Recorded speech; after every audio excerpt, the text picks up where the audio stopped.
तो JEE mains की rank से आपकी काउंसलिंग होती है उनके फॉर्म आने स्टार्ट हो गए हैं, लेकिन इसके अलावा आपके जो प्राइवेट एंट्रेंस एग्जाम होते हैं उसके भी आपके रिजल्ट आने स्टार्ट हो गए हैं, जिसमें आपके वीआईटी वेल्लोर का रिजल्ट आ गया है। अब वीआईटी वेल्लोर का जो बच्चे एग्जाम देते हैं वीआईई का, ये एग्जाम होता है आपका वीआईटी वेल्लोर, चेन्नई, अमरावती और भोपाल, 4 कैंपस के लिए एंट्रेंस एग्जाम होता है। बहुत बड़ी मात्रा में बच्चे यहाँ पे एग्जाम देते हैं और पसंद करते हैं बच्चे, जिनके मेन कैंपस हैं चेन्नई वेल्लोर वाले जो कैंपस हैं, और जो चेन्नई और वेल्लोर के कैंपस हैं उसको बच्चे पसंद करते हैं। तो यहाँ पे आपका रिजल्ट आ गया है। रिजल्ट में क्या बच्चों की रैंक आई है, उस रैंक पे कौन कौन से कैंपस आपको मिलेंगे, उसमें फीस स्ट्रक्चर क्या रहता है, हॉस्टल का फीस क्या रहता है, कट ऑफ क्या रहे हैं पिछले साल के। इसके अलावा बहुत सारी चीज़ें हैं जानने के लिए, कौन से कैंपस में कौन से आपके प्रोग्राम ऑफर किए जाते हैं बच्चों को रैंक वाइज। तो ये सारी चीज़ें हम लोग डिस्कस करेंगे आज के वीडियो में। जितने वैसे बच्चे हैं जिन्होंने वीआईटी वेल्लोर का एग्जाम दिया हुआ है, मतलब वीआईटी का एग्जाम दिया है, अगर उनके पास एक वैलिड रैंक आया हुआ है तो फेज वाइज यहाँ पे काउंसलिंग होगी। Phase 1, phase 2, phase 3, phase 4, 4-5 phase में ये काउंसलिंग करवाते हैं। कौन सी रैंक पे आप किस फेज के लिए एलिजिबल होंगे वो भी हम लोग बात करेंगे। इसके अलावा आपके पास एक मेल आया होगा, मेल में बताया गया होगा कि आपकी रैंक के अकॉर्डिंग कौन से फेज में आपको अप्लाई करना है और क्या आपको फीस वहाँ पे जमा करनी है। काउंसलिंग में पार्टिसिपेट करने के लिए क्या आपको चीज़ों का ध्यान रखना है, कौन कौन से डॉक्यूमेंट्स आप लगाएंगे यहाँ पे। इसके अलावा आपका जो मेन कैंपस है, मेन कैंपस बच्चे बहुत पसंद करते हैं। उसके अलावा सेकंड कैंपस आपका चेन्नई वाला है, उसका भी प्लेसमेंट बहुत अच्छा रहता है। तो प्लेसमेंट के मामले में ये कैंपस बहुत अच्छा है, बहुत लग्जरी कैंपस है, काफ़ी सारी सुविधाएं यहाँ पे बच्चों को मिल जाती हैं। 2022-23-24 में कितने % बच्चों का प्लेसमेंट हुआ वो भी हम लोग बात करेंगे। तो देखते हैं वीआईटी वेल्लोर में जो बच्चों आपका रैंक आया हुआ है। चैनल को सब्सक्राइब कर लीजिए, वीडियो को लाइक करिए, दोस्तों को शेयर करिए, जिससे कि आने वाले वीडियो लगातार आपको मिलते रहें। तो वीआईटी वेल्लोर में जो आपका रिजल्ट आया हुआ है उसमें क्या क्या कैंपस आपको मिलने वाले हैं, क्या रैंक आपको दिखानी पड़ेगी। वीआईई 2025 का बच्चों अगर आपने एग्जाम दिया है तो वेल्लोर, भोपाल, चेन्नई, अमरावती, इन कैंपस में आप जाने के लिए एलिजिबल होंगे, मतलब एडमिशन के लिए आप एलिजिबल होंगे। और यहाँ पे बहुत सारे प्रोग्राम आपको देखने को मिल जाएंगे। बीटेक के आपके जो स्पेशलाइजेशन ब्रांच है, साइबर सिक्योरिटी है, आईओटी है, मशीन लर्निंग है, एआई है, एमएल है, बहुत सारी चीज़ें आपको यहाँ पे देखने को मिलेंगी। किस तरीके से आप काउंसलिंग में पार्टिसिपेट करेंगे, किन किन चीज़ों का आपको ध्यान रखना। सबसे पहले देखते हैं आपकी इंपॉर्टेंट डेट, मतलब कि शेड्यूल देखते हैं, क्या शेड्यूल यहाँ पे आया हुआ है, किस तरीके से हमें पार्टिसिपेट करना है। देखिए तो बच्चों फेज 1 का जो आपका काउंसलिंग होगा, कितने रैंक तक के बच्चे अप्लाई कर सकते हैं। रैंक 1 से लेकर के 20,000 रैंक तक के जो बच्चे हैं वो अप्लाई कर सकते हैं। आपका कब तक, 6 मई तक, 6 मई तक अप्लाई कर सकते हैं। और इसके अलावा जो हमारे सेकंड फेज के बच्चे, तो सेकंड फेज में जाना चाहते हैं वो 15 मई तक अप्लाई कर सकते हैं। रैंक क्या होगी यहाँ पे, रैंक 20,000 से 45,000 के बीच में, मतलब अगर आप 45,000 तक बच्चों आपका रैंक अगर आ रहा है, 45 के अगर आपका रैंक आ रहा है वीआईटी वेल्लोर का जो अपने एग्जाम दिया हुआ है, तो आप आराम से 15 मई तक यहाँ पे अप्लाई कर सकते हैं, शाम को 5 बजे तक। इसके अलावा फेज 3 में जो बच्चे जाना चाहते हैं उनका एलिजिबिलिटी क्या होगा, देखिए यहाँ पे 45,001 से लेकर के, मतलब 45,000 से ऊपर अगर आपका रैंक हो गया है और 70,000 तक अगर आपका रैंक है, 70,000 बच्चों अगर आपका रैंक आ रहा है तो आप 26 मई तक अप्लाई कर सकते हैं, शाम को 5 बजे तक। इसके अलावा देखिए आपका फेज 4 का देख लेते हैं। 70,000 से ऊपर अगर आपको बच्चों रैंक निकल गया है और आपका रैंक अगर 1 लाख तक है, 1 लाख, बहुत सारे बच्चों का रैंक 1 लाख के ऊपर भी आया हुआ है, वो फेज 5 में जाएंगे। तो आप अपनी रैंक के अकॉर्डिंग अप्लाई करें। अगर आपका रैंक इससे बाहर निकल गया है तो आप मतलब जल्दबाजी ना दिखाएं, आराम से अप्लाई करें और जो डेट आपकी दी हुई है उस डेट के से पहले आपको अप्लाई कर देना है। तो आप कब तक अप्लाई कर सकते हैं, 6 जून तक बच्चों को अप्लाई कर सकते हैं। अगर आपका रैंक 1,70,000 से 1 लाख के बीच में है तो आप 6 जून तक अप्लाई कर सकते हैं। 45,000 से 70,000 के बीच में है तो आप 26 मई तक अप्लाई कर सकते हैं। अगर आपका 20,000 से 45 के बीच में रैंक है तो आप अप्लाई कर सकते हैं 15 मई तक। अगर आपका रैंक बच्चों अंडर 20,000 है तो आप अप्लाई कर सकते हैं कब तक, 6 तक, मतलब कल तक अप्लाई कर सकते हैं। कल लास्ट डेट अप्लाई करने का, आज आपका 5 मई है तो ये अप्लाई करने का डेट आपका रहा मई। तो इसमें आप अप्लाई कर सकते हैं अपनी अफोर्डेबिलिटी के हिसाब से। अगर आप फीस बजट आपका अच्छा है, आप अफोर्ड कर सकते हैं। कैटेगरी वाइज बच्चों आपका फीस जो है वेरी करता है। कैटेगरी 1 का अलग रहता है, 2 का अलग रहता है, 3 का अलग। अब हॉस्टल वाइज क्या फीस रहता है, विदाउट हॉस्टल फीस क्या रहता है, सब हम लोग अभी देखेंगे। क्या हमारा फीस स्ट्रक्चर रहता है हॉस्टल के साथ में या फिर बिना हॉस्टल के जो हम जाना चाहते हैं तो क्या हमारा फीस वहां पे रहेगा। देखिए फेज 5 में अगर बच्चों आप जाना चाहते हैं तो फेज 5 का आपका जो काउंसलिंग है ये आपका लास्ट डेट है 17 जून, लास्ट डेट अप्लाई करने का। और अगर आपका रैंक 1 लाख के बाहर निकल रहा है, 1 लाख के बाहर अगर आपका रैंक निकल जाता है तो आप फेज 5 में ही जाएं, फेज 5 में आप अप्लाई करें। और चॉइस फिलिंग आपका जो है ये 19 जून तक आपका चलेगा, आपका एंड होगा यहाँ पे। तो ये उन बच्चों के लिए है जिनका रैंक 1 लाख के बाहर निकल रहा है। इसके अलावा पेमेंट जो फीस जमा करने का आपका बैलेंस फीस का जो पेमेंट होगा वो जमा करने का आपका 5 मतलब 5 जुलाई तक आप यहाँ पे जमा कर सकते हैं। ये उन बच्चों के लिए है जिनका रैंक 1 लाख के बाहर निकल जा रहा है। फेज 1 के जो हमारे बच्चे का रैंक 20,000 के अंदर, उनका जो बैलेंस फीस जमा करने का डेट है वो कितना है, 23/5, मतलब कि 23 मई तक है। लेकिन आपका जो एडवांस पेमेंट आपको देना होगा, सीट जो लॉट होगी वो आपको कब होगी, 10 मई के आसपास हो जाएगी। और 10 से 14 के बीच में आपको क्या करना होगा, फीस जमा करना। सबसे पहले क्या करना है, आपको फेज वाइज अप्लाई करना है। मान लीजिए आपने फेज 2 में अप्लाई किया तो 19/5 को आपको सीट मिल जाएगी। अगर आपको सीट पसंद आ रही है, चेन्नई में, भोपाल में, वेल्लोर में, अमरावती में, कहीं भी आपको अगर मिल रहा है तो आप 19/5 से लेकर के 20/5 तक क्या कर सकते हैं, 19 मई से 25 मई के बीच में आप क्या करेंगे, फीस जमा करेंगे। तो फीस जमा करें, फीस जमा करने के बाद जो बैलेंस फीस होगा वो जमा करना होगा आपको 8 जून तक।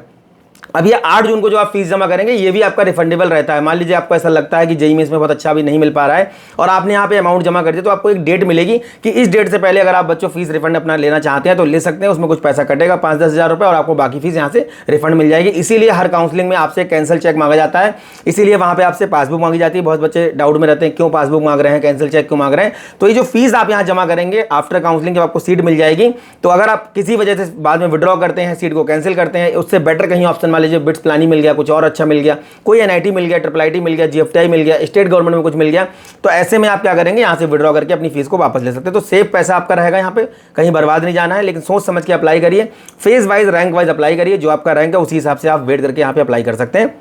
नेक्स्ट हमारा जो है वो देखते हैं कैटेगरी वाइज ग्रुप ए का हमारा क्या यहाँ पे फीस रहता है। देखिए कैटेगरी वाइज अगर हम ग्रुप ए का फीस देखें, कैटेगरी 1 में हमारा फीस है 1,76,000।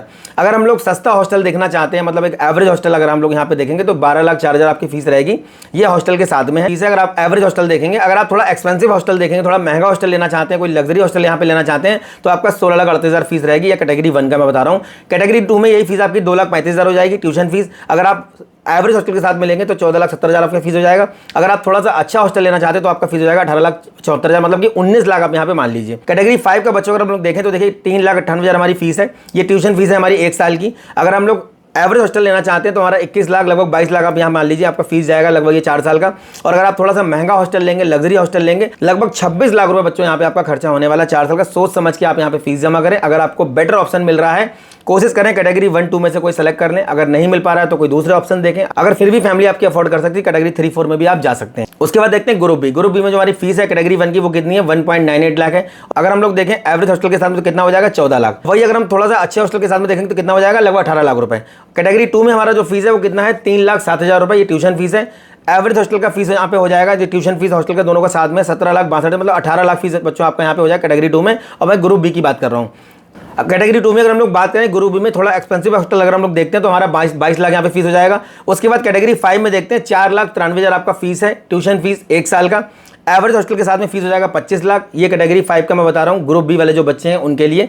और टोटल आपका फीस अगर थोड़ा सा हॉस्टल अच्छा देख लेते हैं यहाँ पे, अगर एसी वगैरह देखते हैं, 1 सीटर देखते हैं हॉस्टल यहाँ पे, मतलब थोड़ा सा एक्सपेंसिव हॉस्टल अगर आप देखते हैं तो कितना हो जाएगा, 30 लाख रुपए बच्चों आपका खर्चा है। ये 4 साल के बीटेक का खर्चा आपका है वीआईटी वेल्लोर के कैटेगरी 5 के अंदर है। तो जितने भी ऐसे बच्चे इनका फैमिली अफोर्ड कर सकती है वही कैटेगरी 4-5 के बारे में सोचें। अदरवाइज बहुत सारे आपके पास ऑप्शन हैं, भी बहुत सारे आपके एंट्रेंस एग्जाम कॉमेड के वगैरह बचा हुआ है। तो कैटेगरी 1-2 में तो आप आंख बंद करके जा सकते हो, लेकिन कैटेगरी 3 और 4 और 5 में थोड़ा सोच समझ के जाएं। अगर अफोर्डेबल है फैमिली के तभी जाएं, अदरवाइज को स्किप कर सकते हैं। और फीस आपका सेफ रहेगा, ये आपका रिफंडेबल रहता है। देन हमारा यहाँ पे आता है नंबर ऑफ प्रोग्राम्स। कौन कौन से प्रोग्राम है वेल्लोर के अंदर, देखिए बायोटेक्नोलॉजी है, केमिकल है, कंप्यूटर साइंस इंजीनियरिंग के हमारी स्पेशलाइजेशन में आर्टिफिशियल इंटेलिजेंस है, मशीन लर्निंग है। उसके बाद देखिए हमारा एआई डेटा साइंस है, देन आपका बायो इन्फॉर्मेटिक्स है, देन उसके बाद साइबर सिक्योरिटी है, बिजनेस सिस्टम आपका जो है टीसीएस के साथ में उन्होंने कोलैब कर रखा है। उसके बाद डेटा साइंस है। ये हमारी ब्रांचेस वेल्लोर के अंदर है। ये हमारी ब्रांचेस वेल्लोर के अंदर अदर ब्रांचेस देखिए कौन कौन सी है, आईटी है, उसके बाद मैकेनिकल है, मैकेनिकल इलेक्ट्रिक व्हीकल है, देन उसके बाद इलेक्ट्रॉनिक वीएलएसआई है, उसके बाद हमारा हेल्थ साइंस टेक्नोलॉजी है। ये हमारी ब्रांचेस वेल्लोर का हो गया। उसके बाद हमारा चेन्नई कैंपस में देखिए सिविल है, कंप्यूटर साइंस में हमारा देखिए एआई एमएल है, साइबर सिक्योरिटी है, साइबर सिक्योरिटी डेटा साइंस। उसके बाद हमारा बीटेक इलेक्ट्रिकल कंप्यूटर साइंस है, बीटेक इलेक्ट्रॉनिक कम्युनिकेशन इंजीनियरिंग है, देन उसके बाद वीएलएसआई है, उसके बाद आपका देखिए ऑटोमेशन है, उसके बाद आपका इलेक्ट्रिक व्हीकल है। ये हमारी चेन्नई के अंदर प्रोग्राम चलते हैं जो हमें ऑफर किए जाएंगे हमारी रैंक के अकॉर्डिंग। उसके बाद हमारा आता है वीआईटी भोपाल। यहाँ पे देखिए आपका एरोस्पेस है, बायो इंजीनियरिंग है, क्लाउड कंप्यूटिंग है, एआई एमएल है, साइबर सिक्योरिटी है, ई कॉमर्स टेक्नोलॉजी है। उसके बाद आपका गेमिंग टेक्नोलॉजी है। देन उसके बाद बच्चे पूछते हैं गेमिंग टेक्नोलॉजी के बारे में तो यहाँ पे आपको मिल जाएगा। उसके बाद एआई रोबोटिक्स है। ये हमारा हो गया भोपाल वाला कैंपस। देन इसके बाद हमारा आता है वीआईटी अमरावती। यहाँ पे कौन कौन सी ब्रांचेस है, कंप्यूटर साइंस इंजीनियरिंग है, एआई है, ब्लॉकचेन है, साइबर सिक्योरिटी है, डेटा साइंस है। उसके बाद आपका सॉफ्टवेयर इंजीनियरिंग है, बिजनेस सिस्टम है, देन उसके बाद आपका एम्बेडेड सिस्टम है, देन उसके बाद आपका बीएलएसआई है। अब हमारा आता है वीआईटी वेल्लोर का कट ऑफ। कट ऑफ क्या रहता है कैटेगरी वाइज, कैटेगरी 1, 2, 3, 4 में अगर हम जाएंगे, अगर हम 25-30 लाख रुपए खर्च करने के लिए रेडी हो जाते हैं तो क्या हमको रैंक वहाँ पे दिखानी होगी, या मेरा जो रैंक आया हुआ है 25-30 हज़ार, 35 हज़ार, 40 हज़ार, 50 हज़ार, उस रैंक पे मुझे किस कैटेगरी में जाना चाहिए, किस कैटेगरी में किस कैंपस में मुझे कौन कौन से ब्रांचेस मिल जाएंगे। सबसे पहले बात करते हैं वेल्लोर का। वेल्लोर में बच्चों अगर आप सीएससी में जाना चाहते हैं और कैटेगरी 1 में, मतलब कि आपका जो अंडर 20,000 वाले जो बच्चे हैं, और आप अगर 6 महीने से पहले अप्लाई करेंगे और आप फेज 1 में अगर जाना चाहते हो तो आपका रैंक जो है कैटेगरी 1 में सीएस आपको मिलेगा 1000 रैंक पे। वही कैटेगरी 2 में आपको मिल जाएगा 3600, मतलब 3600 पे मिल जाएगा। वही कैटेगरी 3 में आपको सीएस मिल जाएगा, मैं वेल्लोर की बात कर रहा हूँ, 18,000 पे। और कैटेगरी 5 जाते जाते कितना हो जाएगा आपका यहाँ पे, कैटेगरी 4 में आपको हो जाएगा 25,000, 26,000। मतलब कैटेगरी 4, ये कैटेगरी 4 है। यहाँ पे कैटेगरी 4 में आपका हो जाएगा 25,000। अगर 26,000 आपका रहेंगे तो कैटेगरी 4 में आपको वेल्लोर के अंदर क्या मिल जाएगा, CS मिल जाएगा। और कैटेगरी 5 में अगर आप 30,000 के बाहर भी रैंक निकल रहा है तो कैटेगरी 5 में आप जा सकते हैं वेल्लोर के अंदर, लेकिन फीस कैटेगरी 5 में आपका आराम से 25 से 30 लाख के बीच में ही हो जाएगी। EIML 1200 पे बंद हो रहा है, 8,000 तक मिलेगा कैटेगरी 2 में, 20,000 तक मिलेगा कैटेगरी 3 में, मैं वेल्लोर की बात कर रहा हूँ। कैटेगरी 4 में मिलेगा 30,000 तक, और 30,000 के बाहर रैंक निकल रहा है 35,000 40,000 भी हो जा रहा है तो कैटेगरी 5 में आपको EIML मिल जाएगा वेल्लोर के अंदर। डेटा साइंस देखते हैं 1200 पे बंद हो रहा है, सेम 8,000 20,000 30,000 और 35,000 तक डेटा साइंस बच्चों यहाँ पे आपको मिल जाएगा वेल्लोर के अंदर कैटेगरी 5 में, अगर आपका फीस फैमिली अफोर्ड कर सकती है तो। IT ब्रांच देखिए 2400 पे बंद हो रहा है, 10,000 पे बंद हो रहा है आपका कैटेगरी 2 में, 22,000 तक मिल रहा है कैटेगरी 3 में, 30,000 तक मिल रहा है कैटेगरी 4 में और 35,000 तक मिल रहा है कैटेगरी 5 में। यहाँ पे भी आपका फीस भाई 25-30 लाख के आसपास लगेगा।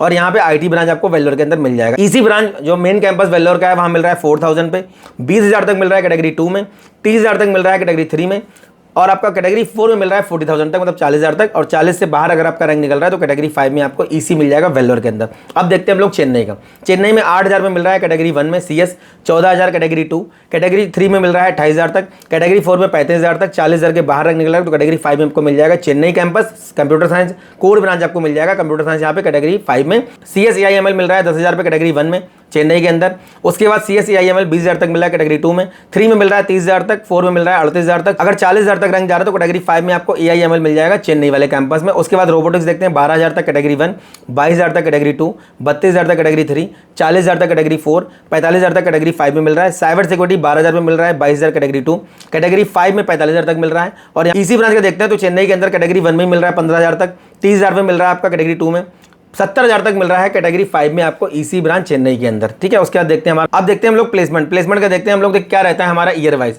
21-22 का देखते हैं तो स्टूडेंट हमारे कितने थे 6,177, और हमारे कितने बच्चे प्लेस्ड हुए हैं 4,212 बच्चे प्लेस्ड हुए हैं। ये मैं मेन कैंपस वेल्लोर की बात कर रहा हूँ। 957 बच्चे चले गए थे हायर स्टडीज़ के लिए, मतलब फॉरेन चले जाते हैं MS करने, रिसर्च करने के लिए, MTech वगैरह बच्चे कर लेते हैं। तो काफ़ी सारे बच्चे ऐसे हैं जो यहाँ से पढ़ने के बावजूद प्लेसमेंट नहीं लेते हैं और वो अपनी स्टडी को, हायर स्टडीज़ को प्रायोरिटी देते हैं, MTech को प्रायोरिटी देते हैं, MS को प्रायोरिटी देते हैं, MBA वगैरह कर लेते हैं। 68.18% प्लेसमेंट आपका गया था 2021-22 में। 22-23 में आपके 7,000 बच्चे थे, लगभग 5,000 बच्चे यहाँ पे प्लेस्ड हो गए थे। 4,923 बच्चे यहाँ से प्लेस्ड हुए थे, 1,000 बच्चे चले गए थे हायर स्टडीज़ में, और ये MTech MS और बाकी कोर्सेज को उन्होंने प्रायोरिटी दी होगा, PhD वगैरह को। और यहाँ पे 69% प्लेसमेंट रहा था आपका 2023 में। 23-24 का देखते हैं 5,964 बच्चे और लगभग 4,000 बच्चे यहाँ से प्लेस्ड हुए थे। 1,255 बच्चे चले गए थे MTech MS PhD जो हायर स्टडीज़ के कोर्सेज है वहाँ चले गए थे, और 67% हमारा प्लेसमेंट रहा था ये 2023-24 का। तो ये बच्चों VIT वेल्लोर का ओवरव्यू है। जितने भी ऐसे बच्चे हैं जिन्होंने VIT वेल्लोर का एग्जाम दिया हुआ है, बहुत सोच समझ के अपना फेज वाइज काउंसलिंग में अप्लाई करें। जो भी आपका रैंक आया हुआ है और भी ऑप्शंस आपके पास होंगे, ऐसा नहीं है, बहुत सारे बच्चों के पास दूसरे ऑप्शंस भी रहते हैं। कई सारे बच्चे हैं जिनका JEE मेंस में रैंक बहुत अच्छा है, VIT में रैंक उनका खराब हो गया है। होपलेस ना हो, वो बच्चे कह रहे हैं सर मैंने JEE में अच्छा परफॉर्म किया है, इतना टफ कंपटीशन वहाँ पे था, मेरा यहाँ पे इतना खराब रैंक कैसे। कई सारे बच्चे ऐसे हैं जिनका JEE मेंस में रैंक बहुत खराब था, उनका VIT वेल्लोर में रैंक अच्छा आया हुआ है। तो इस पर फोकस ना करें, फिलहाल अपनी काउंसलिंग फेज वाइज जो आपकी रैंक वाइज दिया हुआ है